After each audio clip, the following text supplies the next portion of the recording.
আসসালামু আলাইকুম। আমন্ত্রণ জানাচ্ছি পল্লী বার্তা। সরিষাবাড়ীতে বিশৃঙ্খলতা ও নৈরাজ্যের প্রতিবাদে বিএনপির শান্তির মিছিল অনুষ্ঠিত।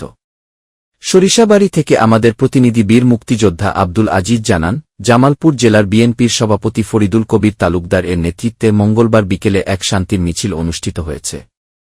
সরিষাবাড়ীতে বিশৃঙ্খলা ও নৈরাজ্যকারীদের হুঁশিয়ারি উচ্চারণ করে স্লোগানের মাধ্যমে সরিষাবাড়ী ভুজাপুর সড়কের আরামনগর বাজার থেকে সরিষাবাড়ী উপজেলা প্রেস ক্লাব পর্যন্ত এসে আবার আরামনগর বাজারে এসে সংক্ষিপ্ত বক্তব্যে সরিষাবাড়ীতে কোনো প্রকার সন্ত্রাসী কার্যক্রম ও জ্বালাও পোড়াও ভাঙচুর বন্ধে সবাইকে সহনশীল মনোভাব পোষণ করার জন্য সবার প্রতি আহ্বান জানান। এ সময় পৌর বিএনপির সাধারণ সম্পাদক আশরাফুল আলম ফকির ও অন্যান্য নেতৃবৃন্দ ছাড়াও পিংনা ইউনিয়ন বিএনপির সভাপতি নাজমুল ইসলাম নাজু, সাধারণ সম্পাদক আদ রশিদ, আওনা ইউনিয়নের সভাপতি সুরুজ আহমদ, ভাটারা ইউনিয়নের সভাপতি হুমাজুন কবির ও মহাদান ইউনিয়নের সভাপতি আগ ওয়াহাব এছাড়া অসংখ্য নেতা কর্মীগণ উপস্থিত ছিলেন।